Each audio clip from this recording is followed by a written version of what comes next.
Ici la panoplie là, de tout ce qu'on pourrait avoir besoin au cours du processus de la boucherie. Donc on a des aiguiseurs à lame, un aiguiseur plutôt grossier et après on peut finir avec un fusil d'aiguisage pour avoir toujours les couteaux les mieux aiguisés possibles. Plus notre couteau va couper, moins il y aura de risque d'avoir d'accident. Donc moi j'ai l'idéal, j'ai 3 couteaux, j'ai un couteau spécifiquement dédié pour le sacrifice. Ça va être notre couteau pour aller découper pour le vider. Le couperet comme on dit, pour couper les pattes et couper le cou. Des sacs à congélation, des linges, des gants qui supportent une eau quasiment bouillante. Un tablier pour se protéger des éclaboussures.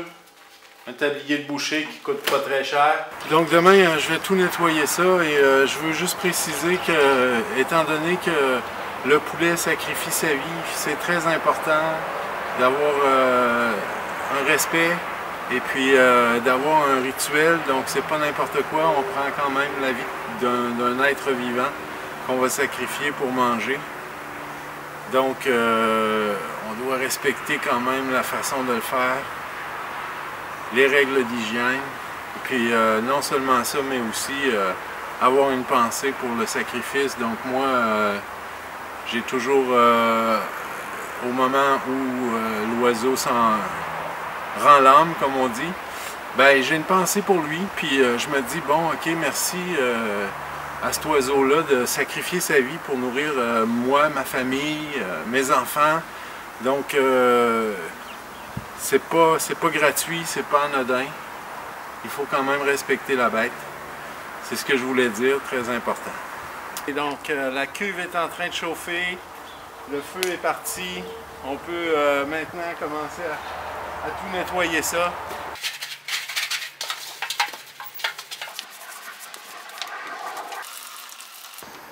Ok, l'idéal pour le prendre, il faut lui croiser les mains et se mettre un doigt entre les 2 pattes. Comme ça, on a une bonne prise.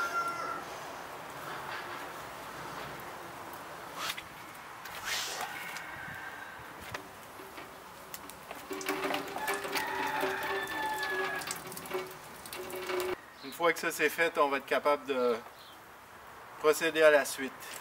Ok, l'eau chauffe. L'eau doit être autour de 78-80 degrés. Donc ceux qui n'ont pas de thermomètre, si votre main, vous pouvez la garder dans l'eau, c'est pas assez chaud. Vous trempez votre main, ça brûle pas, mais vous ne pouvez pas rester là. C'est à peu près ça le cue.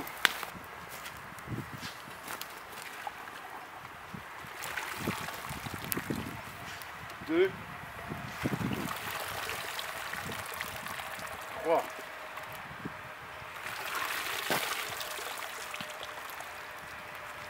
Vous pouvez vérifier si la plume s'enlève facilement.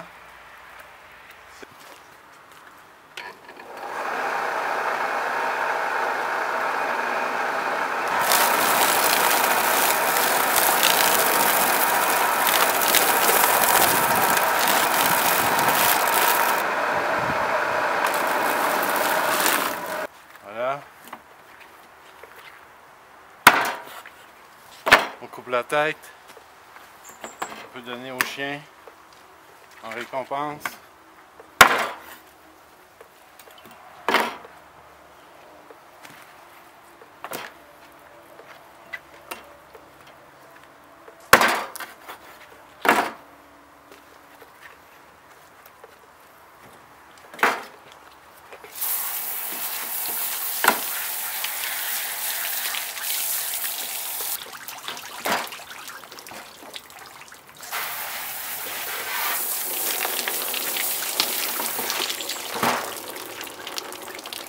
Ok, donc on s'arrête là, il est plumé.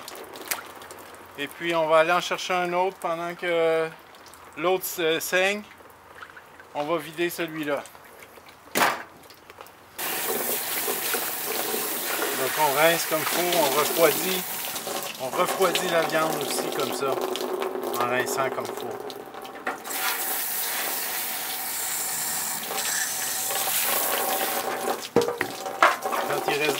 plumes comme sur la queue. On peut tirer comme ça avec un couteau. Donc on saisit la plume entre notre pouce et le couteau. Et on arrache les petites plumes comme ça.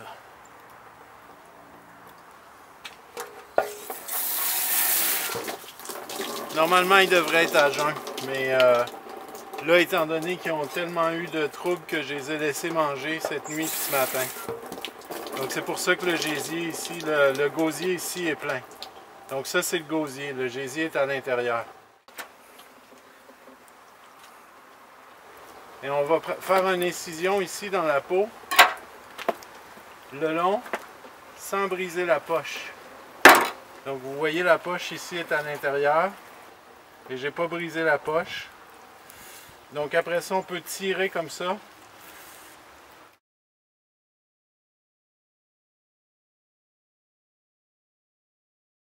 D'un seul coup. Alors vous voyez ici, on a de la viande, il faut faire attention.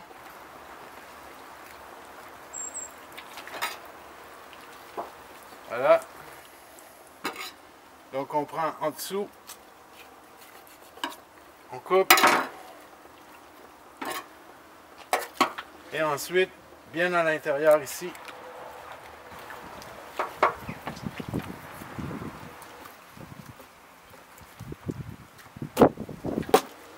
Voilà. On rince tout de suite.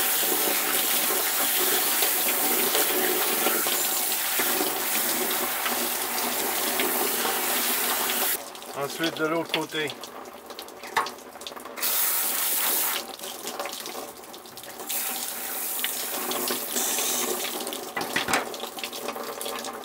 On nettoie comme il faut avant d'ouvrir. Et là, c'est important ici. Donc ça, c'est l'anus, hein. C'est important ici de bien rentrer juste en bas de l'anus ici. Et rentrer le couteau comme ça le long. Vraiment plus à l'intérieur. Si on fait ça, on perce la poche. Donc on doit être vraiment le long ici, le long là. Donc l'axe avec ça, c'est bien comme ça. Et c'est non comme ça. Hein? Donc c'est bien comme ça. Donc j'y vais avec un couteau très coupant.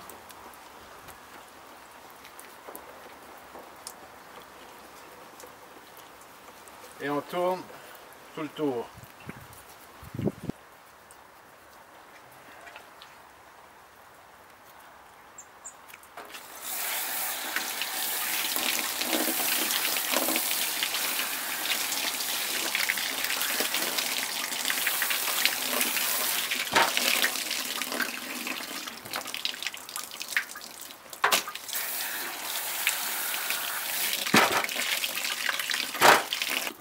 On va ôter maintenant les autres parties.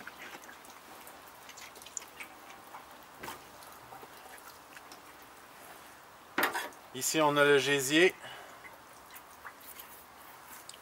qu'on peut ouvrir, vider.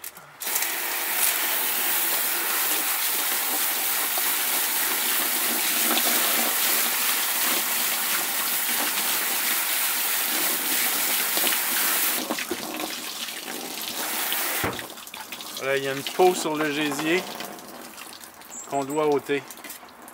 Donc ça, souvent, c'est quand quelqu'un peut nous aider. La personne qui est moins habituée peut ôter la peau sur les gésiers pour préparer les gésiers. Donc il faut ôter cette peau-là.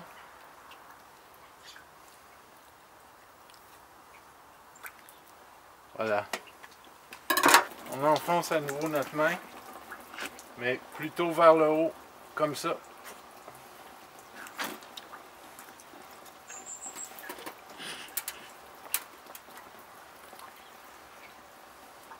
Là, on a le foie, le cœur.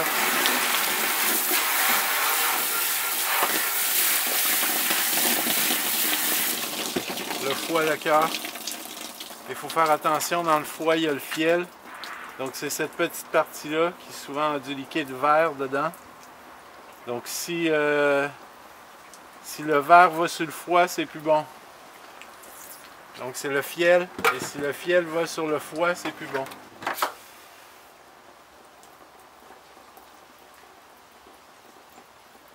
Donc on ôte cette partie-là.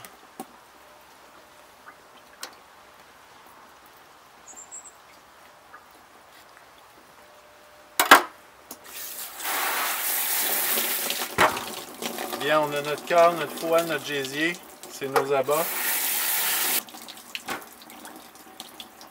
À l'intérieur, il nous reste encore les rognons et de chaque côté, mais situé ici à l'intérieur, il y a les poumons.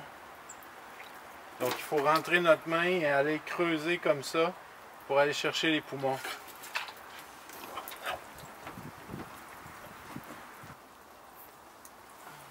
Voilà un poumon.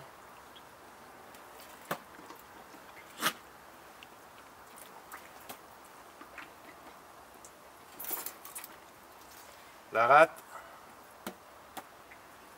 Des jeunes couilles. Très jeunes. C'est là qu'on voit que c'est pas encore un coq. Quand c'est un coq, une couille c'est gros comme ça.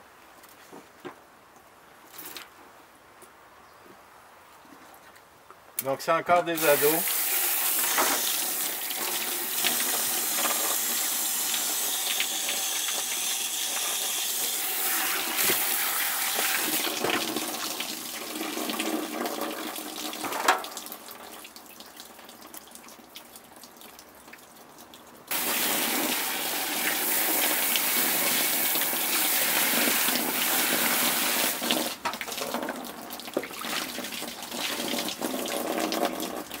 Voilà.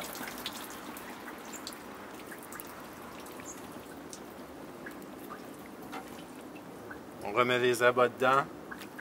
Tout est déjà bien refroidi. On va le mettre dans un sac.